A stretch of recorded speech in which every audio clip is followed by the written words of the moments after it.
This is Beehive Banter after a week with a minor cabinet reshuffle. Well, minor in that the main event was buried so low in the press release we all nearly missed it.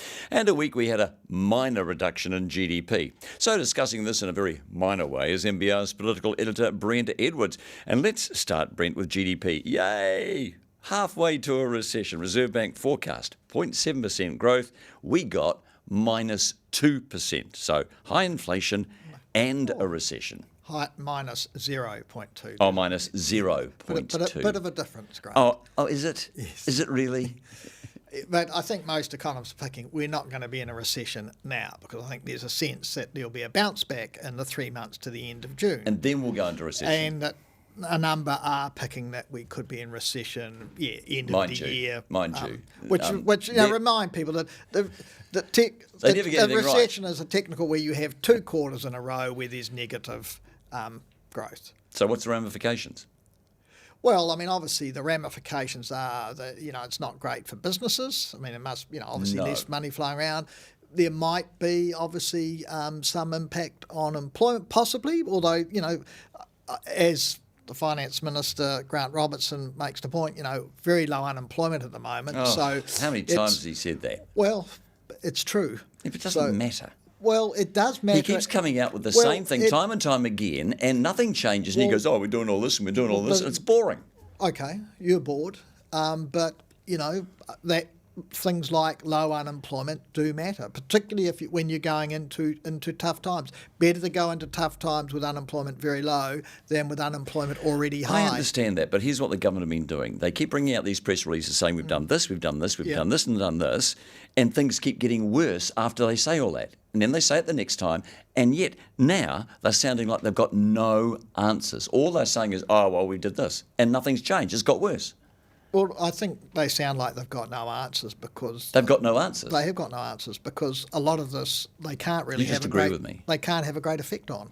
I mean, if you look around the world, most governments really are saying the same sorts of things, coming out with the same sort of stuff because, they don't really know how to fix it. Yeah. I mean, it's a consequence, obviously, of, the flow on actually from the COVID-19 response. Now we're sort of taking our medicine. Oh, mate, next time I'm tired and I feel like asleep, can you repeat this? Yeah, it'll put me to sleep quickly. I don't know where else we take it, Grant. I mean, you're wanting some clear statements about we can fix this recession. Everyone wants if it is a recession, which is global today. Now, I mean, the government should have got Putin out of Ukraine by now. It should have stopped the global supply chain issues by now. The impact of inflation around the world. The thing that you need to look at, I guess, and then this is a legitimate argument in domestic politics here is, given all of that stuff, what can a government or what should a government be doing? And then that's the argument around, has it been spending too much to help fuel domestic inflation? What support can it provide? I mean, should it be putting more money into supporting people with these cost of living pressures? Because that then helps fuel inflation, and this argument you'd be spending more money. So, I mean, it's caught betwixt and between. Because how often do you have high inflation and a recession?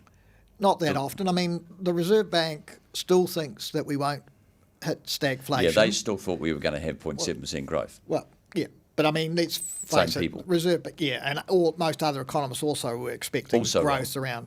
But I mean, frankly, over the last, economic forecasting is an art at the best of times. All right, moving on. And under COVID, they've all got it wrong. You're seriously boring. Year after year. What world share markets, bear territory, house prices crashing, and everything is described as a perfect storm. For example, GIB, monopoly, supply constraints, logistical problems. Perfect storm, they say. Food prices, bad weather, high demand, and no workers. Perfect storm, they're saying. All of a sudden, everything is a perfect storm. In fact, having all these perfect storms together is, quite frankly, in my opinion, a perfect storm, Brent. And your point is? Well, everyone's saying a perfect storm. It's all these perfect storms are coming together at the same time. It's all anyone's saying. Well, I mean, there are a range of factors, negative, that do appear to be hitting at the same time, and I probably think back. They appear to be hitting. People, well, they are hitting. People talked about, I suppose, a perfect storm during the global financial crisis, which, in New Zealand's case, just as we were getting out of it, we were hit by the Canterbury earthquakes, which had an impact as well, and those sorts of things. The New Zealand chief executive sent out a thing to Airpoints members. I got it. He said, we're heading for a perfect storm. All of a sudden, fuel prices have gone up and high demand, and haven't got enough aircraft. Perfect storm. And he's basically warning you that the price of flying is going to be higher than you'd... Correct. Yeah. Well, I mean, that's a reality. Here's another reality. You've got a choice. You don't have to get on the airplane. You don't have to buy the air ticket. To the minor cabinet reshuffle. Now, everyone was looking to see if Poto Williams was losing police. And where was it on the press release? On the 11th paragraph, right at the very bottom of the press release, almost at an aside. Now, a lot of commentators say this wasn't minor. What do you say, oh wise one? Well, firstly, if you'd looked at the press statement carefully, I did. At the bullet points at the top, it said Chris Hipkins was taking police, which clearly meant Potter Williams had lost it. So it's there at the top in the bullet points. Did you watch her Prime Minister's press release where she started off with Chris Hipkins and then the Speaker and then 5 minutes later said, by the way, Potter Williams is not Minister of Police anymore. To read the press statement, though. But, I mean, look, everyone gets mixed up around or get excited about, was it minor, was it major? And this really is a reflection on sometimes how ridiculous our political debate is. It doesn't matter whether it was minor or major. Just look at what the changes have been made. But if you do want to go down that path, I do. Grant, okay, one minister resigned, okay, and that minister, Chris Farfoy, there'd been rumours of Chris Farfoy resigning ever since the last election. It was not... I mean, no one knew when it was coming, but that it was announced wasn't unexpected. Now, no ministers have been sacked. Now, Potter Williams has lost police, yes, and that's... Well, she was sacked from the police portfolio. But she's still in cabinet. I think of a major reshuffle. Reshuffle? Yeah. Is when ministers actually get sacked and kicked out of cabinet and new ministers are brought in to replace them. That did not happen. What happened was one minister resigned, his portfolios had to be then spread among other ministers. As a result, they shifted their portfolios to other ministers. You had Potter Williams lose police and go to Chris Hipkins, which meant he had to drop some of his portfolio responsibilities. That led to a cascade effect, which gave the sense that it was major. But in terms, none of the big portfolios, finance remain the same, social development remain the same, education remain the same, health remain the same, trade, foreign affairs, they didn't change. Yeah, but look, let me ask you this. It's like the Prime Minister only has a very small group of competent ministers. Now, I'm going to read them out. Robertson, Hipkins, Woods, Little, Sepuloni, Parker, Mahuta, O'Connor, Wood and Allen. I better add in Jackson because he's the new broadcasting minister. Now, hang on.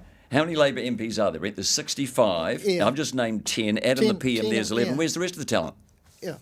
Where is it? Well, they sit on the back bench, I guess, thinking they're the talent. But the Prime Minister doesn't think they're talent because it's not bringing them in. Go back to the previous National League government. I'm not talking about them. Well, the same criticism was pushed at them. In that sense, people would say that government was largely driven by John Key, Stephen Joyce and Bill English. Have you ever said on this particular program that you were wrong? Yeah, and you're going to talk about Trevor Mallard. Because one of the commenters made I would like to say this. Yeah. How things changed in a week. Last week you said, and I quote, Trevor is going nowhere. Well, I'll tell you where he's going. He's going Ireland.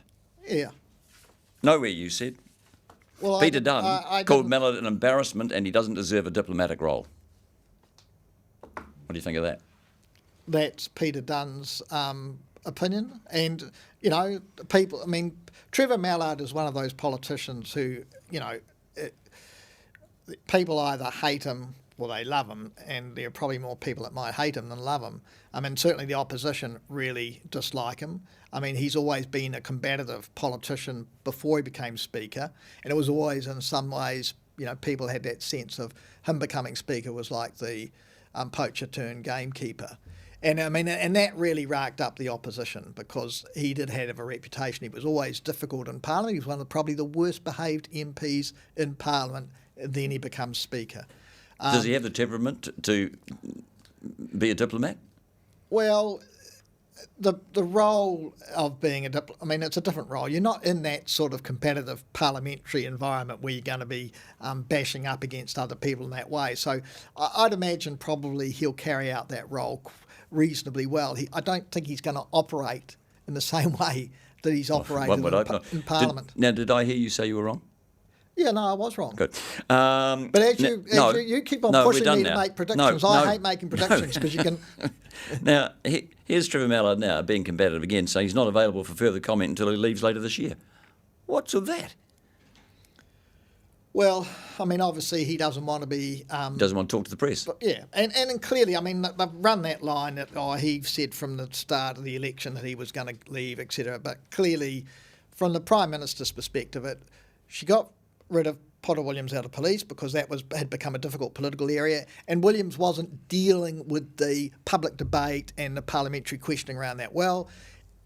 And Trevor Mallard has been a difficult problem for her for some time, and now she's basically she said it was always going to happen at this time, which just happened to be right after the poll, which showed no one had confidence in it. Anyway, moving on. Finally on from Jacinda Ardern's visit to Sydney to meet new Oz MP Anthony Albanese, Australia's new Foreign Minister Penny Wong jetted here to meet her New Zealand counterpart Nanaia Mahuta. A lot of fine words, Brent, but does it actually mean anything?